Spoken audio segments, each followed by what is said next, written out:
Fala, filhotes, estão vivos? No vídeo de agora nós vamos falar um pouquinho sobre Para Onde Vai o Brasil? Essa obra aqui do Antônio Linto, da editora Arca. Esse é um pouquinho dela, né? A Argentina, o Chile e o Peru já haviam começado a receber tecnologia de treinamento militar dos europeus, enquanto no Brasil os corpos vinham desfalcados de oficiais de curso. Até polícias estaduais, como as de Minas e São Paulo, se haviam adiantado ao exército do país. A esse propósito, vale a pena transcrever trecho do artigo do Marechal Odílio Denis para Letras em Marcha. A inércia que mantinha o exército estagnado e inoperante no começo do século era preciso despertar para viver de acordo com os ensinamentos da guerra moderna. Assim pensavam a Argentina e o Chile, que tinham missões militares alemãs, chefiadas a primeira pelo general von der Goltz e a segunda pelo general Körner. O Peru tinha uma missão militar francesa. Aqui mesmo no Brasil, no estado de São Paulo, uma missão militar francesa instruía sua polícia militar sob o chefia do coronel Balagny. Em Minas mantinha um oficial suíço como instrutor também da sua polícia militar. Essa última mandou em 1913 um batalhão escola ao Rio de Janeiro fazer demonstrações. Aqui assistia na Avenida Rio Branco e nas quais era admirável sua ordem unida em precisão de movimentos e firmeza de atitudes. No caso do adestramento da polícia paulista, a primeira ideia havia sido a de contratar um oficial alemão. Era o ainda fascínio que o exército alemão exercia sobre o espírito de muitos brasileiros. O presidente do estado de São Paulo, porém, o Jorge Tibiriçá, que era presidente, isso aqui é na época das províncias ainda, né? Não ainda na época dos governadores, depois da proclamação da República, antes da proclamação da República. Jorge Tibiriçá preferiu os franceses, tendo os entendimentos sido levados a efeito durante 1905 e começo de 1906. Aqui já está na época republicana. O escolhido, mas os governadores eram chamados de presidentes. Novidade, eu achei que é porque tinha a política dos governadores nessa época, na República Velha, né? Então esse conceito deve ser posterior. O escolhido, Paul Balagny, chegaria a São Paulo acompanhado de um tenente e um sargento franceses no dia 21 de março de 1906. A missão francesa de Balagny funcionou em São Paulo de 21 de março de 1906 a 4 de agosto de 1914. Então começava a guerra entre a França e a Alemanha. Na Primeira Guerra Mundial de 1914 e 1918, Balagny resolveu participar da luta na Europa e, com isso, deixou de existir em São Paulo a missão que modernizara sua polícia.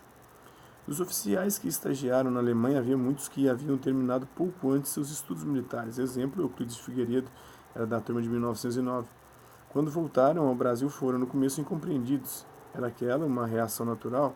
Para muitos dos que não tinham jamais saído do país, os recém-chegados da Alemanha pareciam demasiadamente snobs.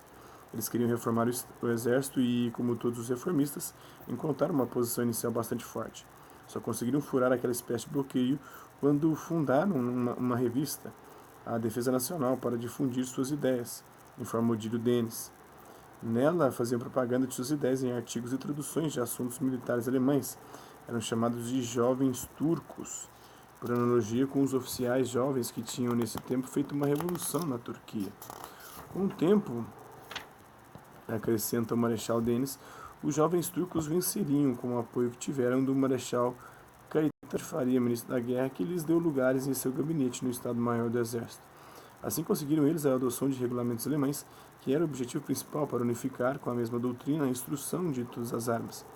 O resultado do trabalho inteligente dos jovens turcos no começo da Primeira Guerra Mundial começou a aparecer em 1915.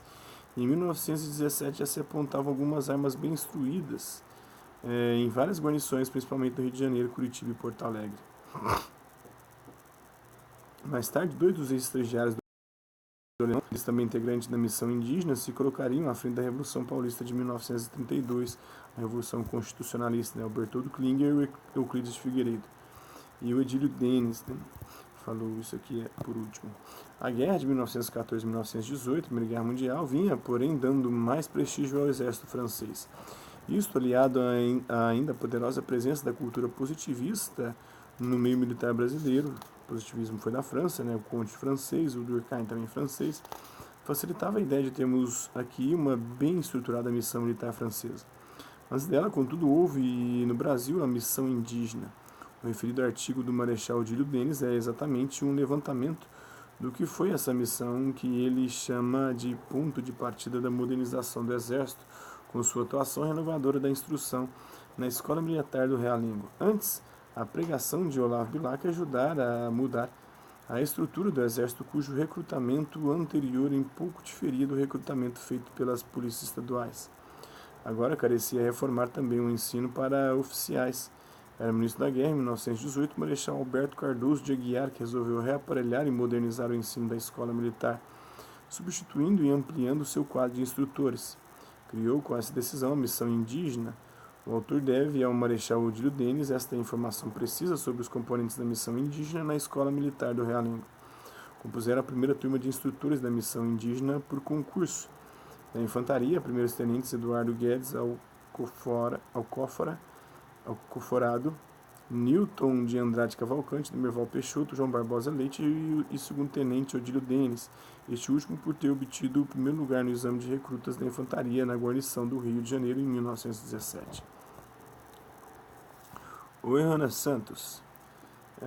Da cavalaria, capitão Euclides de Oliveira, primeiros tenentes Renato Paquet e Orozimbo Martins Pereira. Da artilharia, capitão Epaminondas de Lima e Silva, primeiros tenentes Luiz Corrêa Lima, Plutarco Calbi e Agostinho dos Santos. Então é isso aí.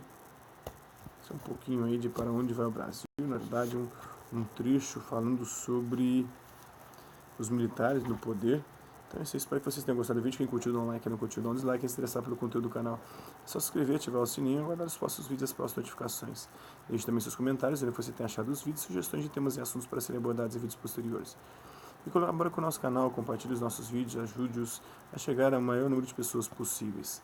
Quero aqui agradecer aos 332 inscritos no nosso canal, deixar também um agradecimento àqueles que, hora ou outra, passam por aqui por conta de um conteúdo ou outro, deixando sua visualização, seu like, seu dislike e também seus comentários.